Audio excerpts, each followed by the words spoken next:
This story is from Salon. There is no common ground with fascists. Progressives rip Klobuchar's call for bipartisanship. The Minnesota senator called for compromise. Progressives called for her head.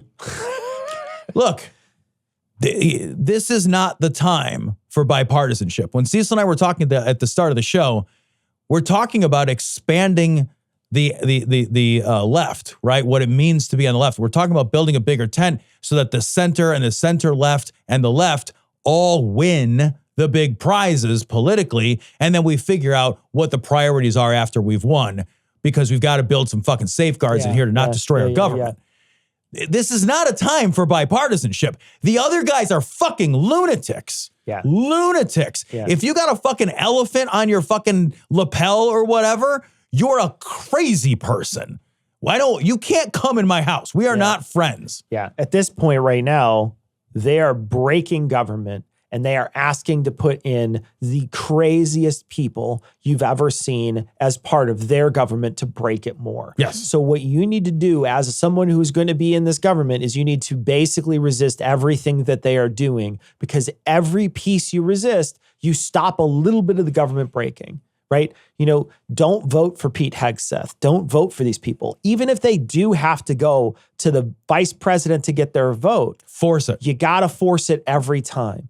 Every single vote counts. Every single one of these. Don't capitulate. Resist everything, because these people are trying to destroy the whole thing. They are trying to get rich off the destruction of the United States. They're trying to clear cut the United States and burn the wood. Yeah, man. You've got to make sure that you fight against this from tooth and nail.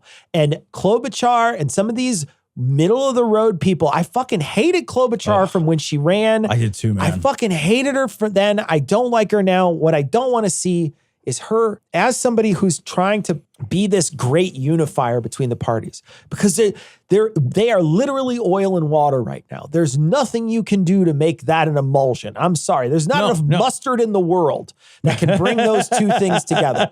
What I'll say to you is this. I'll say, look, there are people that we have to rely on, and that group of people shouldn't include her. It shouldn't include a lot of these old guard Democrats. I want to see them gone. Yeah. I want to see Nancy out of there. I want to see Klobuchar move from there. I don't want to see any of these old guard Democrats in 4 years. No. I want to see them gone. I want, maybe Bernie. Bernie can stay. The rest of them, I don't want to see Liz any Warren of these people. Yeah, Liz Warren.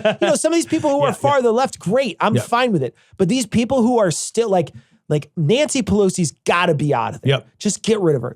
All these people that are old guard Democrats that think that they are thinking that the United States government works like it did in the 1980s, and it doesn't anymore. No, it does not. It does not. We need somebody there who's going to be able to resist this stuff. You cannot have people who think you're going to be able to reach across the aisle. You can't, because then super importantly, there's no good faith on the right. There's none.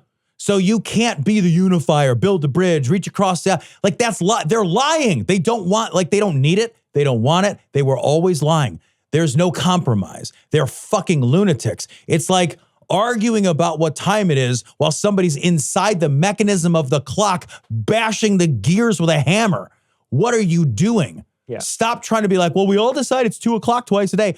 Who fucking cares, man? Yeah. They're in the gears dismantling the machine. Yeah. You don't get to be like, but they were right about what time it was twice. Fuck you. Yeah. Stop. Yeah. Stop. Well, and all the people that tried to oppose Trump are gone. Yeah. All those people are out of government. Where's Adam Kinzinger? He's on CNN. He quit. Where's Liz Cheney's riding fucking horses on her dad's ranch in fucking Wyoming or whatever? Yep. Like, name all the people that were Republicans who were fighting against Trump and saying Trump will ruin America. Where are they? Yeah. Where are they Mitt now? Romney quit. Mitt Romney's gone. Yep. Who else is there? There's not a lot. There weren't a lot of voices before, and there's none now. None that I can see. I'm happy to hear if there is one, right? So if you're a listener and you say, nope, there's this guy or this gal, I'm happy to hear it. Awesome. Happy to hear it. But I don't see them. I haven't seen any. Yeah, sure. Do they once in a while had their hard edges rub up against what Trump wants and they don't give it to him? Yeah, maybe once in a while, like Mitch McConnell not voting for Hegseth. But for the most part, everybody's capitulating. Yeah. So I don't want to hear about these voices of dissent, because they don't even exist. They don't even exist, because if they did, you could maybe have a way that I would agree with bipartisanship. You'd be like, okay, if Kinzinger was still in there and Cheney and a couple more, and you could get enough of a voting block together to say fuck no to some of these things, then yes, I would agree. But it doesn't sound like any of that can happen. No, man. No, because they've all sworn fealty. They've all bent the knee and kissed the ring, and they've abdicated their responsibility as a co-equal branch of the government. Absolutely.